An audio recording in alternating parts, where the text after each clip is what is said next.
Hello friends, welcome to my YouTube channel stay 24/7। तो friends, आज के इस वीडियो में हम लोग देखेंगे अपने अर्थशास्त्र के 5वें लेसन प्लान को। और आज का हमारा प्रकरण है बेरोजगारी। तो आइए देखते हैं इस लेसन प्लान को हम लोग कैसे बनाएंगे। तो सबसे पहले आप पाठ योजना संख्या अपने अकॉर्डिंग लिखेंगे। उसके बाद आप विद्यालय का नाम लिखेंगे जहाँ पे भी आपकी टीचिंग लगी हुई है। फिर आता है हमारा, आप 3 कॉलम बनाएंगे जिसमें आपका दिनांक, कक्षा, विषय, प्रकरण, चक्र और अवधि आपको लिखना है। और विषय हमारा है अर्थशास्त्र और आज का प्रकरण है बेरोजगारी। बाकी सारी चीज़ें आप अपने अकॉर्डिंग लिख लेंगे यहाँ पे। अब आता है हमारा समान उद्देश्य। तो जैसा कि मैंने आपको पहले ही वीडियो में बताया हुआ है, इसका समान उद्देश्य आपका पहले वीडियो में आपको देखने को मिल जाएगा। क्योंकि अगर आप एक बार समान उद्देश्य लिख लेते हैं तो आपको बार बार लिखने की आवश्यकता नहीं है, क्योंकि आपके जो जितने लेसन प्लान आपके इकोनॉमिक्स के बनेंगे उसके लिए आपको वही समान उद्देश्य आपको सभी में लिखना है, जिसके कारण समान उद्देश्य आपको बार बार लिखने की आवश्यकता नहीं है, आप पूर्वक लिख सकते हैं। अब आता है हमारा विशिष्ट उद्देश्य। तो देखिए, जो विशिष्ट उद्देश्य होता है वो हमारे किस पे निर्भर करता है, वो हमारे प्रकरण पर निर्भर करता है। तो यहाँ पे देखिए, प्रकरण पर निर्भर करता है, जिसके कारण हमारा विशिष्ट उद्देश्य बदलते रहता है। तो विशिष्ट उद्देश्य में आपको 3 बिंदु देखने को मिलते हैं। पहला आपका ज्ञानात्मक उद्देश्य, दूसरा बोधात्मक उद्देश्य, तीसरा क्रियात्मक उद्देश्य। तो आइए देखते हैं पहला ज्ञानात्मक उद्देश्य को। नाम से ही पता चल रहा है ज्ञानात्मक, यानी इसमें ज्ञान की बात की जाएगी कि छात्रों को क्या ज्ञान होगा। तो देखिए, छात्र बेरोजगारी का प्रत्यय स्मरण कर सकेंगे। दूसरा बोधात्मक, यानी छात्र समझ सकेंगे, क्या समझेंगे, इसमें उन्हें क्या उद्देश्य दिया जा रहा है। तो देखिए, छात्र बेरोजगारी व इसके विषय में व्याख्या कर पाएंगे, यानी जो छात्र हैं पहले बेरोजगारी को जानेंगे, उसके बाद उसे समझकर उसके विषय में व्याख्या कर सकेंगे। तीसरा आता है हमारा क्रियात्मक उद्देश्य, यानी जानने और समझने के बाद जो छात्र क्रिया करते हैं उसे हम किस में लिखते हैं, क्रियात्मक उद्देश्य में लिखते हैं। तो देखिए, छात्र बेरोजगारी के संबंध में प्रत्यक्ष अनुभव के लिए अपने आस पड़ोस के बेरोजगार की दशा को समझ सकेंगे। ठीक है। अब देखिए, आता है हमारा सहायक सामग्री, यानी जो सहायक सामग्री क्या होता है, जो आपका प्रकरण रहता है और उस प्रकरण से संबंधित अगर कोई भी वस्तु आप कक्षा में ले जाते हैं बच्चों को समझाने के लिए, तो आप वो क्या होता है, सहायक सामग्री के अंतर्गत आता है। जैसे यहाँ पे देखिए, बेरोजगारी पर कक्षा में नाटक यानी लघु नाटक को प्रस्तुत किया गया है सहायक सामग्री के रूप में। अब आता है हमारा पूर्व ज्ञान। तो पूर्व ज्ञान में आपको लिखना होता है कि जो छात्र हैं उसको जो आपका प्रकरण है उसके विषय में कुछ बहुत जानकारी है अथवा नहीं पहले से। तो देखिए, छात्र बेरोजगारी के विषय में सामान्य जानकारी रखते हैं। अब आता है नेक्स्ट हेडिंग हमारा प्रस्तावना प्रश्न का नेक्स्ट हेडिंग है। देखिए, प्रस्तावना प्रश्न जो होता है या इसी से आपके लेसन प्लान की शुरुआत होती है। तो जो आपको प्रस्तावना प्रश्न बनाते समय आपको बहुत ही सावधानी बरतनी चाहिए। इसमें जो आपके प्रस्तावना के प्रश्न हैं वो आपके प्रकरण से संबंधित होने चाहिए, इधर उधर के प्रश्नों को इसमें नहीं रखना चाहिए। प्रश्न जो है श्रृंखलाबद्ध होने चाहिए, सरल होने चाहिए और छात्रों के पूर्व ज्ञान पर आधारित होने चाहिए। प्रश्नों की संख्या आप अपने अकॉर्डिंग लिख सकते हैं, ले सकते हैं। और इसमें जो आपका एक ऐसा प्रश्न होना चाहिए जिससे आपका प्रकरण निकल कर सामने आए। ठीक है। इसके लिए आप 3 कॉलम बना लीजिए, जिसमें पहला होगा प्रस्तावना प्रश्न लिख लेंगे या क्रम संख्या लिख लेंगे। दूसरा छात्राध्यापक क्रिया, छात्रा है तो छात्राध्यापिका क्रिया। तीसरा छात्र क्रिया। तो देखिए, पहला प्रश्न हमारा लोगों की आय का साधन क्या है, तो आर्थिक क्रियाएं, छात्रों का उत्तर है। दूसरा रोजगार आर्थिक क्रिया है, छात्रों का उत्तर है हाँ। तीसरा प्रश्न हमारा कोई व्यक्ति कार्य करने योग्य हो लेकिन उसे कार्य नहीं मिल रहा है तो उसे क्या कहेंगे, उसे बेरोजगार। ठीक है। चौथा प्रश्न हमारा बेरोजगारी क्यों उत्पन्न होती है, तो ये छात्रों के लिए क्या होगा, समस्यात्मक प्रश्न होगा जिसका स्पष्टीकरण आपको आगे देना होगा। आगे बढ़ते हैं हम लोग उद्देश्य कथन पर। देखिए, जो उद्देश्य कथन होता है ये आपके लिए कक्षा में बहुत ही महत्वपूर्ण होता है। उद्देश्य कथन करते समय आपको आप में स्फूर्ति होना चाहिए और आप जो है उत्साह आपके अंदर होना चाहिए, क्योंकि अगर आप नहीं उत्साहित होंगे तो जो छात्र हैं वो भी आपको देखकर हतोत्साहित होंगे, उनका ध्यान कक्षा से बाहर होगा, उनका ध्यान कक्षा में केंद्रित नहीं होगा, पढ़ाई में मन नहीं लगेगा और उन्हें आपकी समझाई हुई कोई भी चीज़ समझ में नहीं आएगी। तो उद्देश्य कथन जब भी करिए उस समय आप में क्या होना चाहिए, उत्साह होना चाहिए, आप ऊर्जावान होने चाहिए। तो देखिए बच्चों, आज हम बेरोजगारी के विषय में अध्ययन करेंगे। आपका उद्देश्य कथन ऐसा होना चाहिए जो छात्रों को अपनी ओर आकर्षित करे। अब देखिए नेक्स्ट हेडिंग हमारा प्रस्तुतिकरण का। प्रस्तुतिकरण में देखिए आप क्या लिखेंगे, अध्ययन अध्यापन की सुविधा हेतु प्रस्तुत प्रकरण को 2 अनुवृत्तियों में प्रस्तुत किया गया है। यानी जो आपका प्रकरण है यदि ज़्यादा बड़ा है तो आप उसे 2 अनुवृत्तियों में तोड़कर पढ़ा सकते हैं, जिससे क्या होता है, छात्र को सरलता से समझ में आता है। अब देखिए आप 4 कॉलम बनाएंगे, जिसमें पहला होगा शिक्षण बिंदु, दूसरा छात्राध्यापक क्रिया, तीसरा छात्र क्रिया और चौथा होगा हमारा क्या, श्यामपट्ट कार्य। शिक्षण बिंदु में आपका हेडिंग होगा बेरोजगारी, स्पष्टीकरण हेडिंग डालेंगे आप लोग छात्राध्यापक क्रिया में। यदि छात्र है तो छात्रा अध्यापिका क्रिया लिखेंगे। अब देखिए, जब एक व्यक्ति सक्रियता से रोजगार की तलाश करता है लेकिन वह काम पाने में अक्षम रहता है तो इस अवस्था को बेरोजगारी कहा जाता है। बेरोजगारी को सामान्यतः बेरोजगारी दर के रूप में माना जाता है। छात्र में देखिए, छात्र क्रिया में छात्र ध्यानपूर्वक सुनते हैं। श्यामपट्ट कार्य में आप लोग लिख लेंगे बेरोजगारी, रोजगार के अभाव का अर्थ है बेरोजगारी। ठीक है, वो हेडिंग था आपका पहला, बेरोजगारी। अब देखिए, बेरोजगारी दर बराबर बेरोजगारों की संख्या बटे श्रम बल का आकार या संख्या। भारत में असंगठित क्षेत्र द्वारा अधिकांश रोजगार उपलब्ध कराए जाते हैं।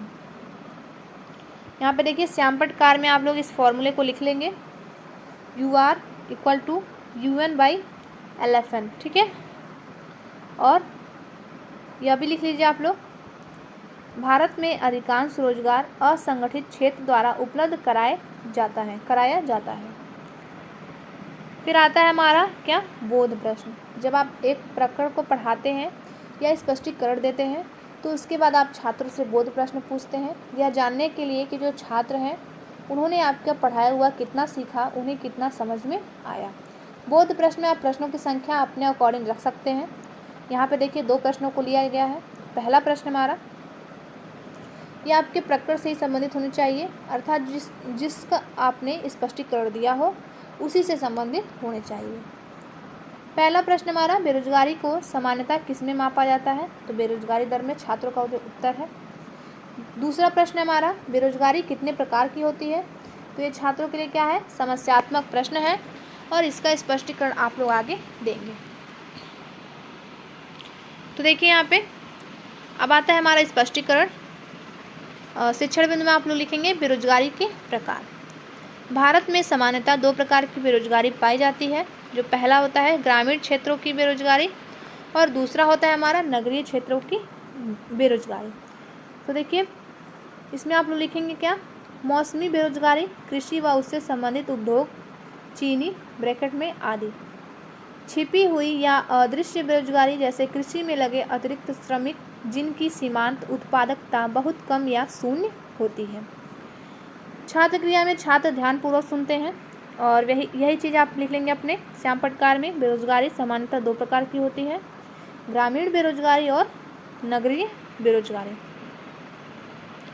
दूसरा है हमारा नगरीय क्षेत्रों में बेरोजगारी। तो देखिए औद्योगिक बेरोजगारी, शिक्षित वर्ग में बेरोजगारी, संख्या विस्फोट, संरचनात्मक बेरोजगारी, अकुशल श्रमिक और घड़सड़ात्मक बेरोजगारी, बाजार में होने वाले परिवर्तन के कारण। आगे बढ़ते हैं हम लोग। अब आता है हमारा बोध प्रश्न। तो देखिए बोध प्रश्न में पहला प्रश्न है, मौसमी बेरोजगारी मुख्य रूप से किस क्षेत्र में पाई जाती है, तो ये किस क्षेत्र में पाई जाती है, कृषि में पाई जाती है, छात्रों का उत्तर है। दूसरा, बेरोजगारी के प्रमुख कारण बताइए, तो ये छात्रों के लिए क्या होगा, फिर से समस्यात्मक प्रश्न होगा। इसका स्पष्टीकरण आप लोग द्वितीय अनुवृत्ति में देंगे। और श्यामपट्ट कार्य में लिख लीजिए आप लोग, मौसमी बेरोजगारी कृषि में पाई जाती है। अब आता है हमारा द्वितीय अनुवृत्ति। हेडिंग है बेरोजगारी के कारण व निवारण। स्पष्टीकरण हेडिंग डालें आप लोग छात्र अध्यापक क्रिया में, और शिक्षण बिंदु में आप लोग हेडिंग डालेंगे बेरोजगारी के प्रमुख कारण। तो यहाँ देखिए बेरोजगारी के प्रमुख कारण निम्नलिखित हैं। यहाँ पे आपका कारण दिया हुआ है, देखिए इस तरह आप लोग बना लेंगे। सामान्य कारण, विशिष्ट कारण। सामान्य कारण में आपका हो जाएगा जनसंख्या में तीव्र वृद्धि, नियोजन में दोष, आर्थिक विकास की धीमी गति और यंत्रीकरण। ये आपका 4 चीज़ें किस में आएंगी? सामान्य कारण में। और यहाँ पे देखिए विशिष्ट कारण में ग्रामीण बेरोजगारी संबंधी कारण, और यहाँ पे नगरीय बेरोजगारी संबंधी कारण। तो देखिए पहला है दोषपूर्ण शिक्षा प्रणाली, दूसरा पूंजी प्रधान उत्पादन तकनीकी का चुनाव, विनियोग का निम्न स्तर, चौथा शिक्षितों का दृष्टिकोण। छात्र क्रिया में आप लिखेंगे छात्र ध्यानपूर्वक सुनते हैं, और यहाँ श्यामपटकार में बेरोजगारी के कारण, सामान्य कारण जनसंख्या वृद्धि, नियोजन दोष आदि। दूसरा विशिष्ट कारण ग्रामीण नगरीय बेरोजगारी संबंधी कारण, ठीक है। और फिर देखिए जो ग्रामीण बेरोजगारी संबंधी कारण, इसका कहाँ पे लिखा गया है? ये है हमारा कृषि की मौसमी प्रकृति, बढ़ता हुआ जनभार, पूंजी का अभाव, और चौथा क्या है? सामाजिक स्थिति। आगे बढ़ते हैं हम लोग। अब आता है हमारा बोध प्रश्न। तो बोध प्रश्न में पहला प्रश्न है बेरोजगारी का सामान्य कारण बताइए। तो छात्रों का उत्तर है जनसंख्या वृद्धि, नियोजन में दोष। दूसरा प्रश्न बेरोजगारी दूर करने के उपाय बताइए। तो छात्रों के लिए क्या है? समस्यात्मक प्रश्न है, और इसका स्पष्टीकरण आप लोग आगे देंगे। देखिए यहाँ पे हेडिंग होगा आपका छात्र अध्यापक क्रिया में स्पष्टीकरण, और शिक्षण बिंदु में बेरोजगारी दूर करने के उपाय। आगे बढ़ते हैं हम लोग। बेरोजगारी को दूर करने के लिए निम्न उपाय किए जा सकते हैं। छात्र क्रिया में छात्र ध्यानपूर्वक सुनते हैं, और बेरोजगारी दूर करने के उपाय श्यामपटकार में जनसंख्या नियंत्रण, निवेश, नियोजन, कौशल विकास, कृषि सुधार, उदारीकरण। आगे भी बढ़ा जाएगा, पहले यहाँ पे देख लिया जाए। पहला है जनसंख्या नियंत्रण, दूसरा निवेश में वृद्धि, तीसरा जनशक्ति नियोजन, चौथा रोजगार उन्मुख नियोजन, पांचवा प्राकृतिक साधनों का सर्वेक्षण, छठा सामाजिक सुधार, सातवां हमारा उद्यमिता के गुणों का विकास, आठवां नीति नियोजन, नौवां कृषि में सुधार, 10वां है हमारा शिक्षा में सुधार, 11वां उदारीकरण की नीति, 12वां उत्पादन क्षमता का पूर्ण उपयोग, और 13वां है हमारा लघु एवं कुटीर उद्योगों को प्रोत्साहित करना आदि। यहाँ पे देखिए उदारीकरण आदि आप लोग श्यामपटकार में लिख लीजिएगा। अब आता है हमारा पुनरावृत्ति प्रश्न। तो पुनरावृत्ति प्रश्न में देखिए मैंने आपको बताया है जितना भी आपने अपने प्रकरण में शुरू से लेकर अंतिम तक पढ़ाया है उन दोनों में से मिलाकर आपको पुनरावृत्ति प्रश्न पूछने होते हैं।